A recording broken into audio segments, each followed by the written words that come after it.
पुंडलिक वरदारी विठ्ठल श्री ज्ञानदेव तुकाराम पंढरीनाथ भगवान की जय। माऊली ज्ञानेश्वर महाराज की जय। जगद्गुरु तुकाराम महाराज की जय। सद्गुरु कबीर साहेब की जय। सद्गुरु रामदास बाबा महाराज की जय। खेळ मांडियला वाळवंटी गाई, नाचते वैष्णव भाई रे। क्रोध अभिमान केला पावटणी, एक एक लागतील पायी रे। आज आपल्या या सद्गुरु रामदास बाबा कबीर महाराज यांच्या अमृत महोत्सवी पुण्यस्मरण सोहळ्यानिमित्त ही जी प्रवचनमाला याचं द्वितीय पुष्प आज प्रारंभ होत आहे। जगद्गुरु तुकोबारायांच्या अभंगाने भूवैकुंठ पंढरीतील वाळवंटामध्ये जो अवीट असा भक्तजनांनी आनंद उपभोगला आणि त्या भक्त भागवत साधकांच्या, भक्तांच्या, वारकऱ्यांच्या, सामान्य जनांच्या मेळ्याचं अप्रतिम अलौकिक विलोभनीय दर्शन जगद्गुरु तुकोबाराय या अभंगाद्वारे अभिव्यक्त करताय। काल आपण पांडुरंग परमात्मा भूवैकुंठ पंढरीमध्ये सगुण रूपाने साकार झाला हे पाहिलं आणि भक्तांच्या सेवेसाठी देव 28 विटेवर उभा आहे आणि नामदेवराय त्याचं वर्णन आरतीच्या रूपाने करतायत हे आपण पाहिलं। या 13व्या शतकाचा हा जो पुढचा टप्पा भागवत संप्रदायाचा, वारकरी संप्रदायाचा आहे, हा या भागवत संप्रदायाला या विश्वामध्ये एक अलौकिक उंची देणारा, तत्वज्ञानाची मूर्तमेढ रोवणारा आणि ज्ञानदेव आणि नामदेव यांच्या अलौकिक प्रतिभा आणि संघटन कौशल्याचा शिरोभाग अभिव्यक्त करणारा हा कालखंड आहे। म्हणून या कालखंडाचा प्रारंभ ऐतिहासिक दृष्टीने आपल्याला पाहणं गरजेचं आहे। 13व्या शतकाच्या आरंभी या महाराष्ट्र भूमीमध्ये राजा रामदेवरायाचं देवगिरीवरून राज्य होतं। ज्ञानदेवांनी सुद्धा ज्ञानदेवी तथा ज्ञानेश्वरीच्या समारोपाच्या प्रसंगी या राजाचं अतिशय कौतुक केले। तेथ यदुवंश विलासू, जो सकळ कळा निवासू, न्याया ते पोषी शितुषू श्री रामचंद्र। की न्यायदान करणारा असा असलेला राजा रामचंद्र देवगिरीहून राज्य करतोय आणि त्याच्या कालखंडामध्ये या महाराष्ट्र भूमीमध्ये भरभराट झाली होती। संस्कृती, कला, उपासना याची रेलचेल होती। या कुळाचा आपण जर इतिहास पाहिला तर तोही आपल्याला पाहणं या निमित्ताने अतिशय गरजेचं आहे। सन 1187 मध्ये भिल्लम राजा यांनी त्याचा विस्तार, राज्याचा विस्तार नर्मदेपर्यंत केला आणि चक्रवर्ती राजाप्रमाणे त्याची त्यांनी भूमिका या ठिकाणी प्रस्थापित केली। हे देवगिरीची राजधानी आणि हे राज्य या भिल्लमचा 18वा पूर्वज दृढप्रहारी राजा जो की यदुवंशातील होता, त्याने हे देवगिरीचं राज्य स्थापित केलं। 18 पिढ्या ते राज्य चालू राहिलं, पण ते एक सार्वभौम सत्ता नव्हती आणि ती सार्वभौम सत्ता भिल्लम राजाने केली आणि भिल्लमानंतर त्याचा पुत्र जैत्रपाळ, सिंघन, जैतुगी, कृष्णदेव आणि रामदेवरायापर्यंत ही 13व्या शतकात ही राज्य परंपरा या ठिकाणी विकसित झाली। पण या 13व्या शतकामध्ये अशी घटना घडली। या 13व्या शतकामध्ये उत्तरेमध्ये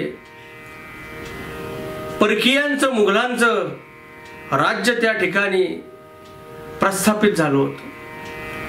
हिंदुस्थान मध्ये उत्तर हिंदुस्थान आणि दक्षिण हिंदुस्थान असे राज्यकर्त्यांचे दोन भाग पडले आणि दक्षिणेमध्ये अजूनपर्यंत इथल्या स्थानिक भूमिपुत्रांचं राज्य प्रस्थापित होतं. पण त्याची उत्तरेतील वाटचाल सत्ताधीशांची दक्षिणेकडचं राज्य काबीज करण्याची होती.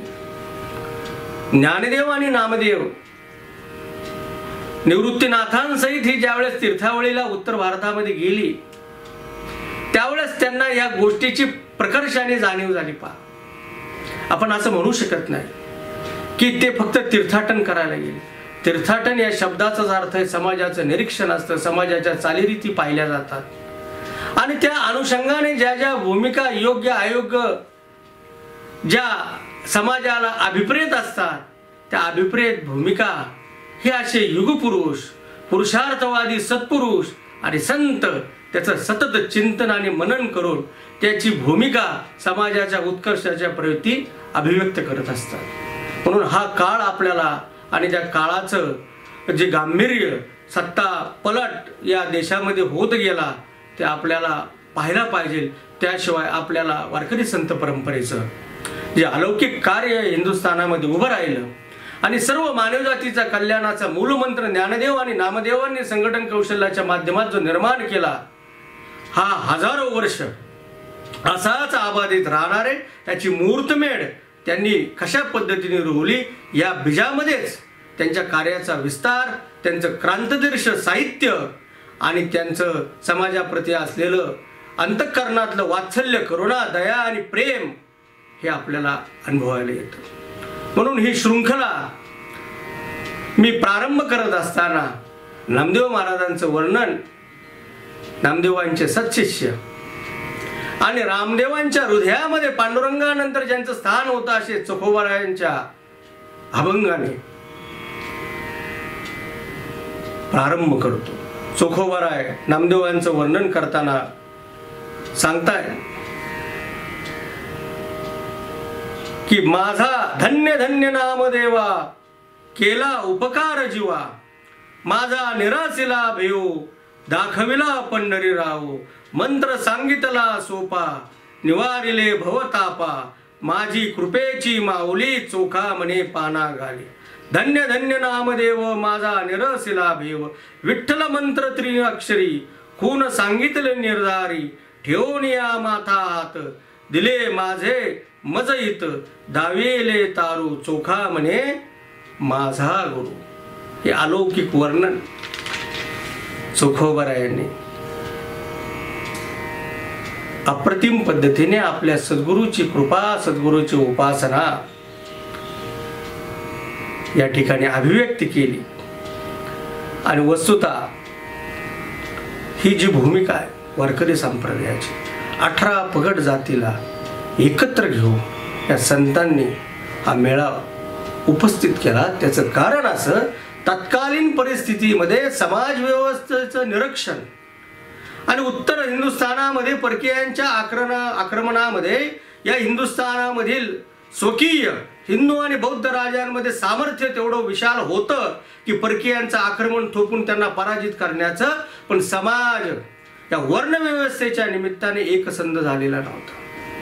म्हणून वारकरी संप्रदायाची परंपरा ही केवळ भजन पूजनापुरती मर्यादित नाही, तर समाजामध्ये एक नवचैतन्य, शास्त्रतेज, नवीन ऊर्जा, समाज एकसंध निर्माण करून प्रत्येकाची आत्मशक्ती आणि आत्मवैभव देण्याचा मूलमंत्र या वारकरी संप्रदायाच्या संत मेळ्याच्या रूपाने पंढरीच्या तीरावर प्रगट झाला. हा तुकोबांचा भाव या अभंगामध्ये आपण प्रगट होतोय. म्हणून चोखोबारायांचं चरित्र आणि त्यांचं कार्य आपण पाहिल्याशिवाय नामदेव आणि ज्ञानदेव प्रभृतींची संतांची उंची आणि त्यांचं लोकोत्तर कार्य आपल्याला कळणार नाही. चोखोबाराय स्वतःच्या संबंधीने बोलतायत, हीन याती माझी देवा कैसी घडे तुझी सेवा, मज दूरो दूर हो म्हणती तुझं भेटू कवन्यारी. ही त्यांच्या अंतःकरणातली करुणा आणि अर्थता चोखोबाराय प्रकट करतायत बाबांनो की देवा माझ्या परंपरेमध्ये कुळामध्ये देवाची भक्ती आहे, पंढरीची भक्ती माझ्या अंतःकरणामध्ये प्रकट झाली. ज्या पुंडलिकासाठी परमात्मा प्रकट झालाय त्या आमच्या दीन जन वत्सल कल्याण मूर्ती असलेला पांडुरंग परमात्मा, पण देवा तुला आम्ही कोणत्या रीतीने भेटू? आमची समाजामधली जी स्थिती आहे ती हीन जातीची, ही वर्णव्यवस्थेची, त्यावेळेची भेदक कहाणी चोखोबाराय मांडतायत बाबा. हा प्रसंग सांगताना सुद्धा अंगावर रोमांच उमटताय. आज आपण पाहतोय की स्वातंत्र्यामध्ये समता बंधुता हिंदुस्थानच्या प्रजासत्ताकामध्ये आपल्याला मिळाली. 75 वर्ष पूर्ण झाले. समाजाची अवस्था आजची पाहतोय. 700 वर्षापूर्वी या हिंदुस्थानमध्ये काय स्थिती असेल, महाराष्ट्र भूमीमध्ये काय स्थिती असेल, अशा स्थितीमध्ये समाजामधला वर्ग जो ज्यांना शूद्र अतिशूद्र असं संबोधलंय, त्यांना वालीच कुणी नव्हता. या व्यवस्थेमध्ये त्यांना कोणतं स्थान नव्हतं. आणि तीच विदारक स्थिती चोखोबाराय आपल्या अभंगामध्ये प्रकट करताय. पण बाबांनो लक्षात घ्या, म्हणजे मुद्दामून चोखोबारायांच्या अभंगाने या वारकरी संप्रदायाचा प्रारंभ केला. त्याचं मूळ कारण असं आहे की ज्या काली या समाजाला अक्षर ओळखण्याची, अक्षर वाचण्याची सुविधा नव्हती, त्या काळामध्ये चोखोबारायांसारख्या संतांनी या महाराष्ट्रातल्या मराठी भाषिक सकल जनांना अध्यात्माचं एक उपदेशात्मक गुरु अमृत पाजलं. आणि हीच वारकरी संप्रदायाची वैशिष्ट्यपूर्ण देणगी महाराष्ट्र भूमीला आणि संत परंपरेला म्हणायला लागेल. त्यांच्या अंतकरणातला हा भाव प्रगट होत होत होत पुढे गेला. दिंडी बरोबर मंगळवेढ्यावरून चोखोबाराय पंढरी क्षेत्रामध्ये दिंडी बरोबर आले. वारी करत होते. देवाच्या सगुण रूपाचं दर्शन घेण्याची, मंदिरामध्ये जाऊन घेण्याची इच्छा बळकट कास धरत होती, पण त्यांना तिथं प्रवेश नव्हता. आणि एक दिवस एकादशीच्या दिवशी चोखोबाराय पांडुरंगाच्या दरबारामध्ये मंदिराच्या बाहेर उभे राहिले. पाहताय जिकडं तिकडं देव कसा भेटेल, देवाचं दर्शन कसं होईल.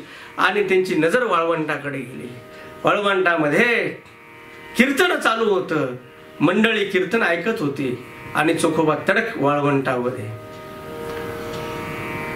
कीर्तन ऐकायला गेले. पाहतायत काय, नामदेवराय तिथं कीर्तन करतायत. आणि नामदेवराय देवाचं आणि या पंढरी क्षेत्राचं वर्णन करत असताना जीवनाचा सार्थकतेचा उपदेश असलेल्या साधक जनांना, भक्तजनांना, वारकऱ्यांना पंढरीच्या वाळवंटावधी करतायत. सुखा लागी करसी तळमळ, तरी तू पंढरीसी जाय एक वेळ. मग तू अवघाची सुखरूप होसी, जन्मोजन्मीचे दुःख विसरेसी. नामदेवरायांनी या पंढरीचं महात्म्य सांगितलं. हा करुणावंत दीनबंधू असलेला परमात्मा, सकल जनांचा वत्सल असलेला परमात्मा, आपल्या सर्वांचा उद्धारक असलेला परमात्मा केवळ या जन्मीचं दुःख संपवणार नाही, अनंत जन्मीचं मागील जन्म दुःख विसरायला लावणार सामर्थ्य या देवामध्ये. ही भावना, हा उपदेश, हा संदेश पुंडलिकाचा या सकल वारकऱ्यांना, भक्तांना नामदेव महाराज या वाळवंटामध्ये देत होते. आणि चोखोबारायांच्या आणि त्यांच्या धर्मपत्नी सोयराबाईंच्या अंतःकरणात ज्या प्रश्नांनी काहूर मांडलं होतं, ते काहूर बाबांनो संपवण्यासारखी स्थिती निर्माण झाली. जरी हीन यातीतून जन्माला आले असेल तरी हा पांडुरंग परमात्मा आपल्याला आपलंसं करणार. आणि आपलंसं केल्यानंतर आपलं जीवन हे सुखकारक आनंद स्वरूपतेला प्राप्त होणार. ही भावना त्यांच्या अंतःकरणात दृढ झाली. आणि नामदेवांच्या शेजारी नामदेवांची पट्ट शिष्य दासी जनाबाई तिथं बसलेली होती. नामदेवांचा कीर्तन झाल्यानंतर जनाबाईशी हितगुज चालू होतं. आणि चोखोबाराय त्या गर्दीतून वाट काढत काढत नामदेवांच्या जवळ गेले. आणि जवळ गेल्यानंतर त्यांच्या मनामध्ये इच्छा झाली की अशा संत सरोमणी नामदेव महाराजांच्या चरणावर आपलं मस्तक ठेवलं पाहिजे. कृपा आशीर्वाद घेतला पाहिजे. पण समाज व्यवस्थेची जी छाड होती, जी भीती होती की आपण स्पर्श करू शकतो का, ही भावना त्यांच्या मनामध्ये होती. चोखोबराय वाकले बाबांनो खाली, आणि वाकल्यानंतर नामदेव महाराजांनी त्यांच्या डोक्यावर हात ठेवला. आणि हात ठेवल्यानंतर जे चोखोबराय सांगताय की मला नामदेव महाराजांनी गुरुकृपा केली, विठ्ठल मंत्र त्रिअक्षरी खून सांगितली निर्धारी, ठेवून या माथा हात दिले माझे मजहित, दाविले तारू चोखा म्हणे माझा गुरु. म्हणून नामदेव महाराजांनी आपलं शिष्यत्व चोखोबरायांना पंढरीच्या वळवंटाच्या क्षेत्रामध्ये बाबांनो बहाल केलं. ही खऱ्या अर्थाने वारकरी संप्रदायाच्या, भागवत संप्रदायाच्या इतिहासाला कलाटणी देणारी घटना आहे.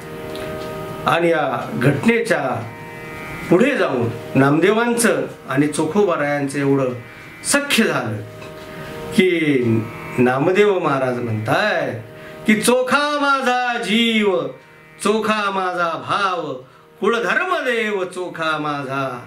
एवढी अंतःकरणामध्ये प्रीती चोखोबरायांच्या संबंधाने नामदेवांच्या अंतःकरणामध्ये प्राप्त झाली. जनाबाई सुद्धा चोखोबरायांचं वर्णन करतायत. चोखा मेळा संत भला, तेने देव भुलविला, चोखा मेळ्याची करणी, तेने देव केला ऋणी. देवाला ऋणी करण्याचं सामर्थ्य चोखोबरायांच्या भक्तीमध्ये बाबांनो प्राप्त झालं. म्हणून नामदेवांनी ही जी वाळवंटामध्ये ही भागवत धर्माची कीर्ती पताका, तो ध्वज लावला आणि त्याचा पहिला प्रसाद चोखोबरायांनी घेतला. आणि चोखोबराय बाबांनो धन्य झाले. आणि चोखोबा, त्यांचा परिवार, पत्नी सोयराबाई असेल, त्यांचे चिरंजीव कर्ममेळा असेल, बहीण निर्मळा असेल, ह्या सर्वांना पूज्यता प्राप्त वारकरी संप्रदायाने करून दिली. त्यांचे अभंग रचना चोखा मेळ्यांच्या पत्नी सोयराबाई सांगताय, अवघा रंग एक झाला, रंगी रंगला श्रीरंग. की ती देवाची भक्ती करून साहित्याची निर्मिती त्यांनी केली. बहीण निर्मळा यांनी संत साहित्याची निर्मिती केली.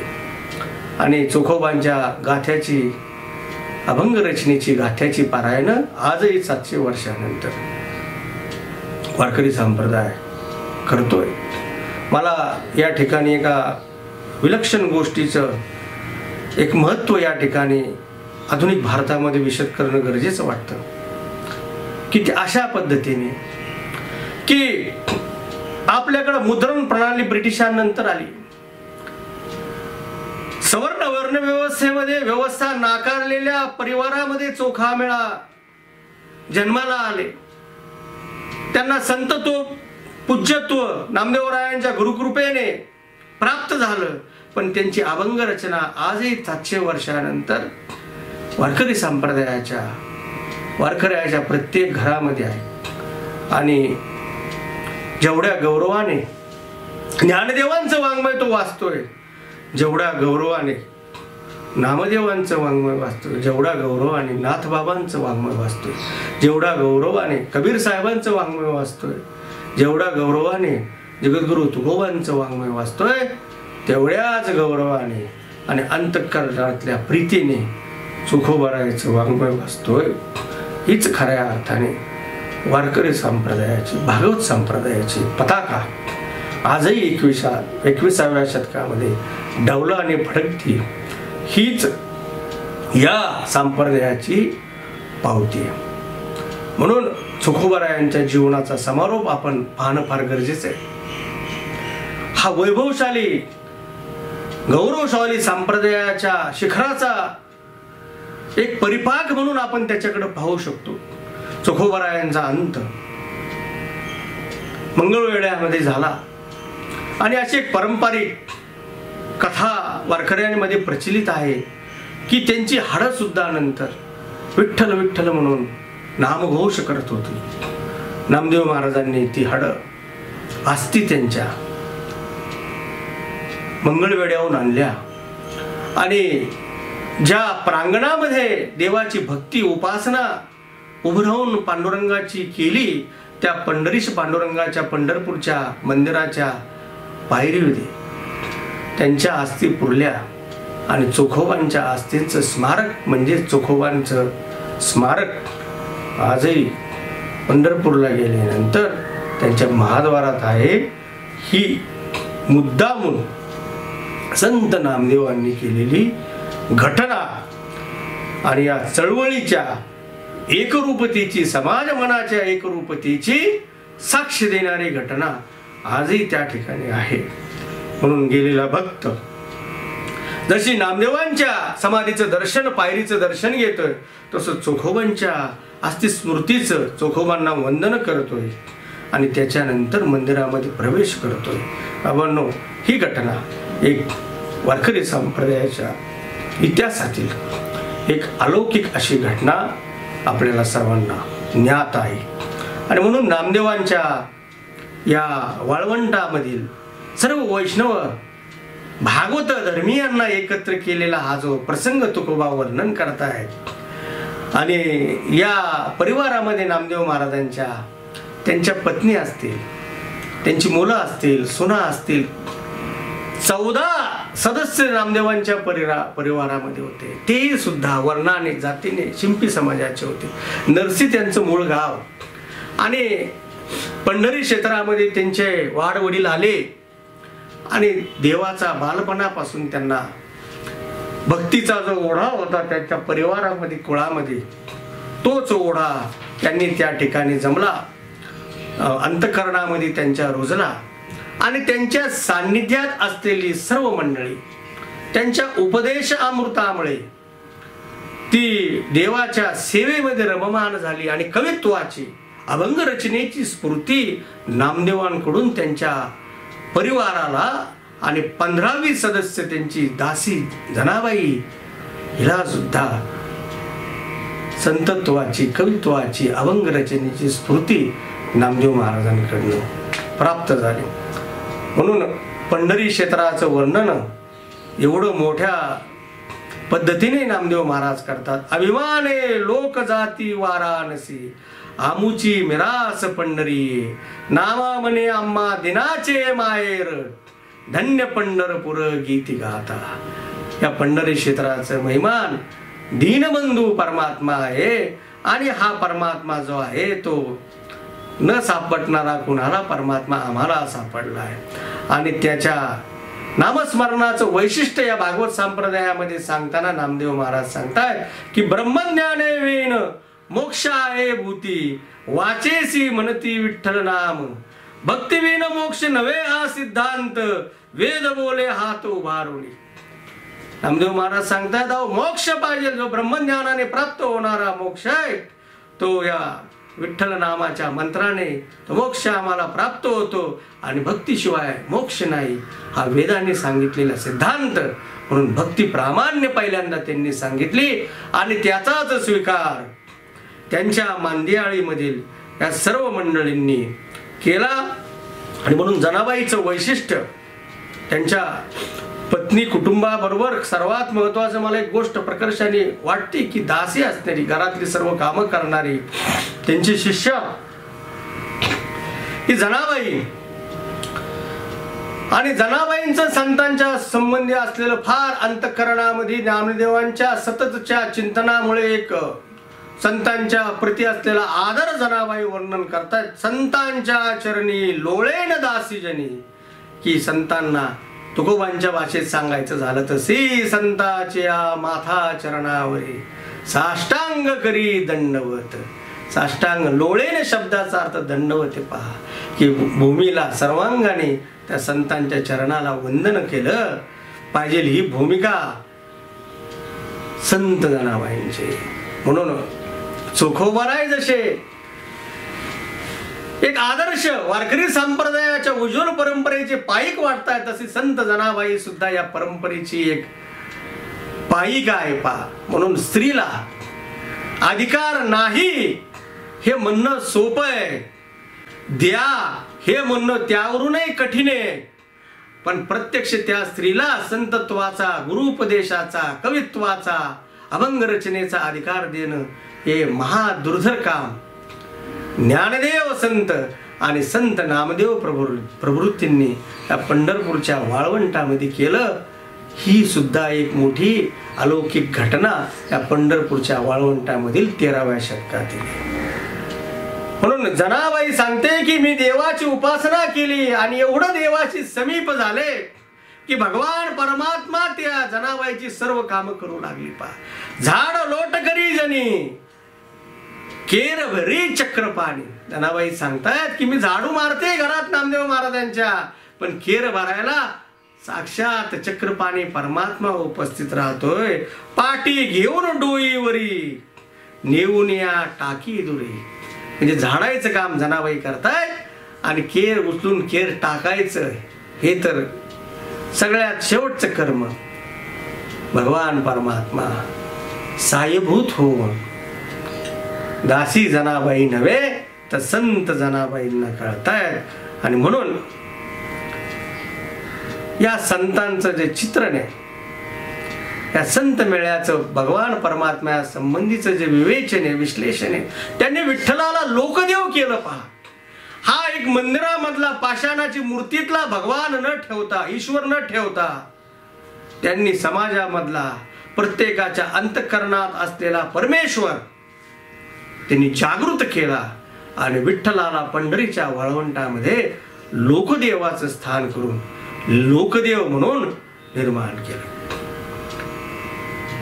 म्हणून या जनाबाईंचं कार्यकर्तृत्व फार विशाल. त्यांचा अधिकार वाळवंटामध्ये ज्यावेळेस कीर्तन होत असे त्यावेळेस सर्व संतांचा मेळा टाळ घेऊन उभा असे कीर्तनात, आणि चाल कुणी म्हणायची, प्रमाण कुणी म्हणायचा अधिकार संत ज्ञानदेवांनी, संत निवृत्तीनाथांनी, गुरुबा काकांनी, विसुबा खेचरांनी, संत नामदेवांनी जनाबाईला दिला. या कथेवरून, या प्रसंगावरून जनाबाईंची उंची आणि जनाबाईंचं कर्तृत्व आणि संप्रदायाने त्यांना दिलेला अधिकार आपल्याला निश्चितप्रमाणे कळेल. म्हणून या नामदेवांच्या परिवारामध्ये जनाबाईंचं स्थान उंच होतं आणि वारकरी संप्रदायामध्ये सुद्धा आद्य कवित्रीमध्ये, आद्य संतांमध्ये संत जनाबाई आणि संत मुक्ताई. म्हणून मुक्ताईचा परिभाग आपण आजच्या या नामदेवांच्या परिवारातील ज्या सर्व संत त्यामध्ये आपण घेणार नाही, तो उद्या पाहणार आहे. म्हणून त्याच्यावर आज विश्लेषण आपण जास्त पद्धतीने करत नाही. म्हणून जनाबाई नंतर सुद्धा एक वैशिष्ट्यपूर्ण संत नामदेव महाराजांच्या आधी ज्यांचा कालखंड ते सावतोबांचं चरित्र आणि त्यांचा वारकरी संप्रदायातलं स्थान आपल्याला पाहायला पाहिजे. म्हणून इसवी सन 1250 मध्ये सावता महाराजांचा जन्म झाला असं मानलं जातं. आणि सावता महाराज हे विठ्ठल भक्त होते.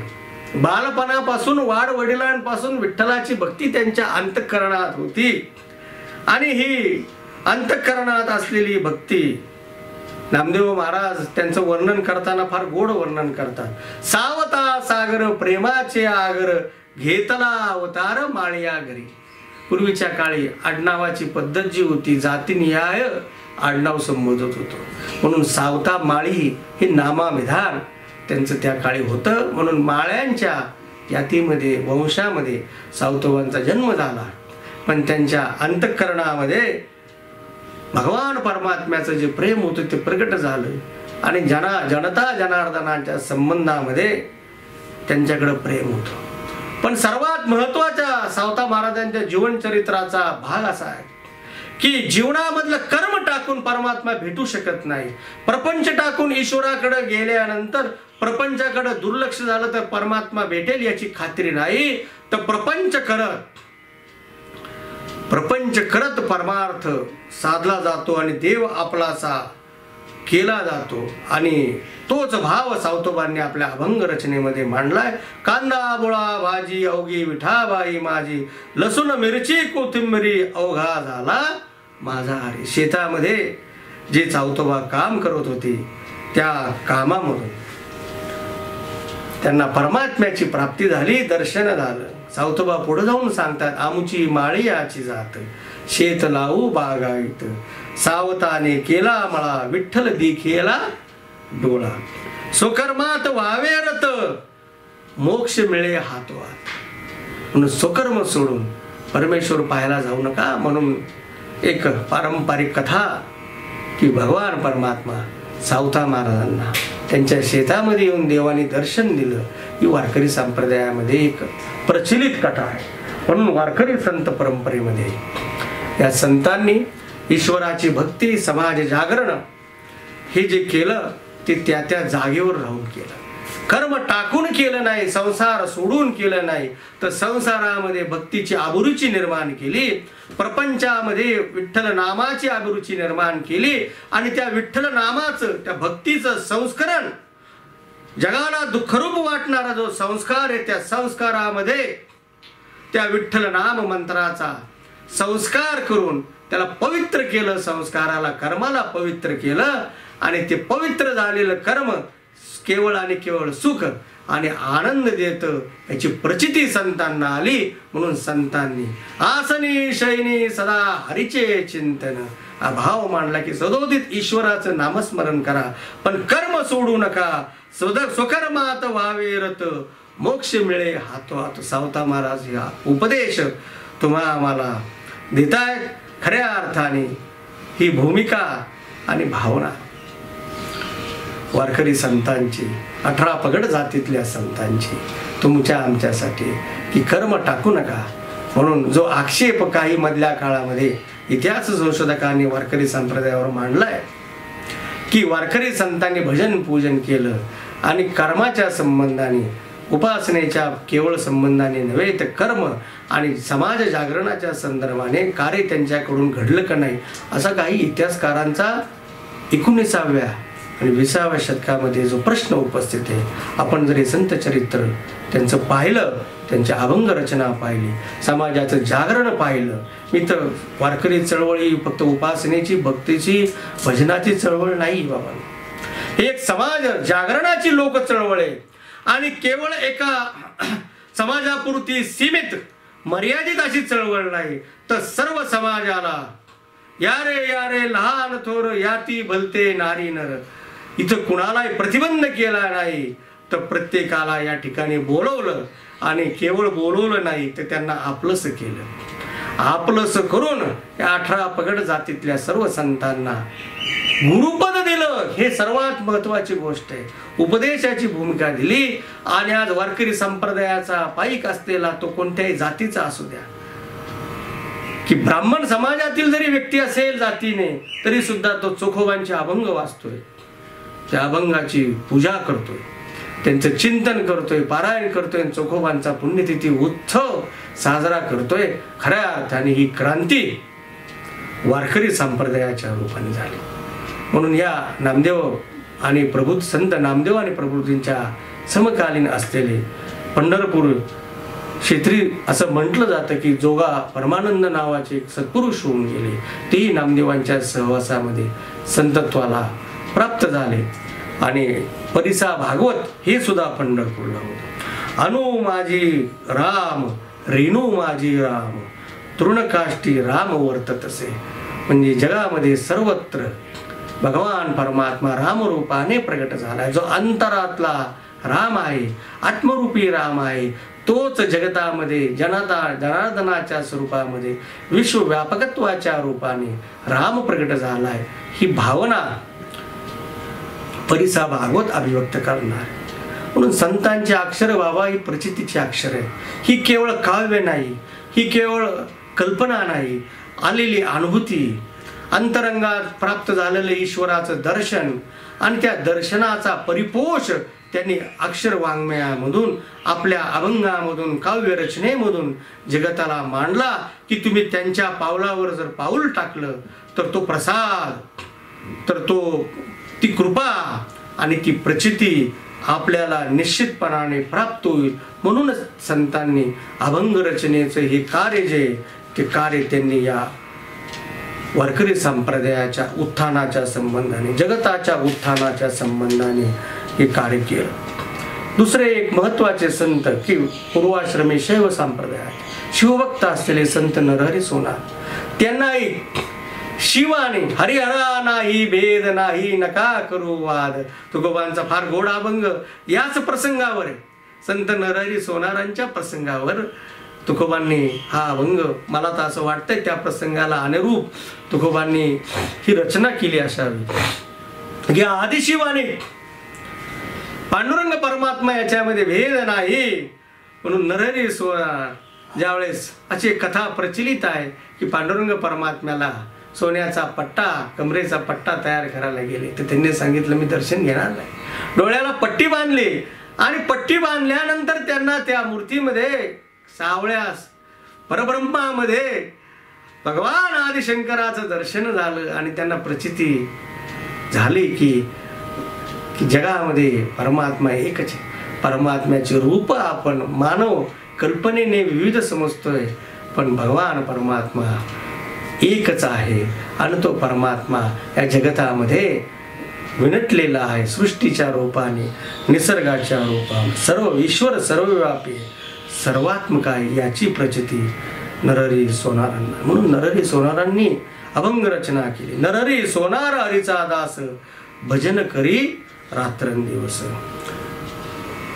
नाम संतांचे माहेर, प्रेम सुखाचे आगर, नाम अमृते सार, हृदय जपा निरंतर.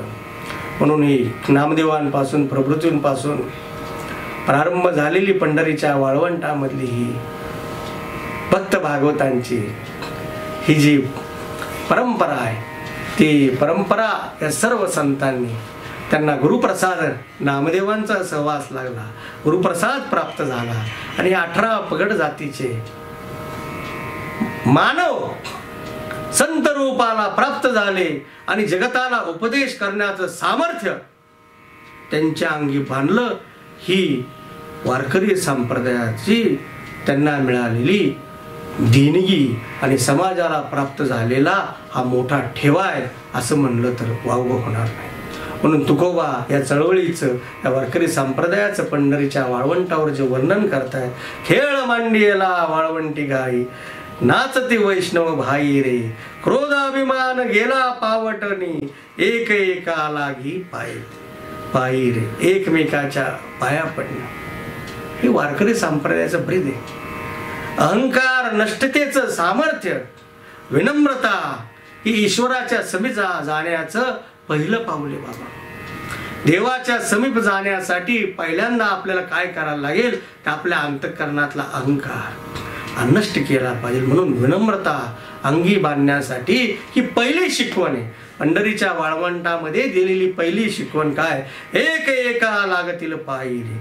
आणि दुसरा तिथला आनंद जो प्राप्त होतोय तुकोबा सांगतायत की तिथं हे सर्व जे हरीचे सवंगडे ते नाचतायत, नाचते आनंद कल्लोळी, पवित्र गाणे नामावळी रे. भगवान परमात्म्याचा गुणानुवाद नाचताय, नामाच्या द्वारे गातायत आणि तो आनंद प्राप्त करतायत आणि त्या आनंदाच्या रूपाने त्यांचं सामर्थ्य एवढं मोठं विशाल झालं असं सांगतायत तुकोबा. कळी काळावरी घातली कास, एक एकावून बळी रे. काळालाही स्तब्ध करण्याचं सामर्थ्य या वारकऱ्यांच्या कडे प्राप्त होतं. ही भावना आणि भूमिका तुकोबा मांडतायत. आणि फार महत्वाचा मुद्दा तुकोबा मांडतायत की या भक्तिरंगामध्ये लुब्धली नादी लागली समाधी, मूढजन नारी लोकारे, पंडित ज्ञानी योगी महानुभाव, एकची सिद्ध साधकारे. यादी दिली तुकोबांनी या पंढरीच्या वाळवंटामध्ये भजन करणारे, कीर्तन करणारे, आनंदाने बेहोश होऊन नाचणाऱ्या साधकांची. त्यामध्ये सिद्ध, मुनी, ज्ञानी, योगी, महान भाव, साधक, मूढ, जन, नर आणि नारी हे सर्व तुकोबा सांगतात एकाच आत्मानुभवाच्या पंक्तीला आहे. प्रत्येकाला आलेला अनुभव, मूढ जनांना जो अनुभव आहे तोच सिद्ध साधकांना आहे, ज्ञानीजनांना आहे. आणि समाधी या अभंग गाताना, ईश्वराचा गुणानुवाद गाताना पंढरीच्या वाळवंटामध्ये हा भक्ती प्रेमाचा जो कल्लोळ चाललाय, त्या कल्लोळामध्ये जो नाच चाललाय या भक्तांचा, तो आनंद ओसांडून वाहतोय. आणि साक्षात सर्व उपस्थित असलेली जनता तर, वारकरी तर, साधक तर आनंदित झालेत, पण जगताला आनंद वाटण्याचं सामर्थ्य या मंडळींकडं प्राप्त झाले. आणि तुकोबा वैशिष्ट्य या वाळवंटातील या भक्ती प्रेमरसाचं वर्णन करताना सांगताय.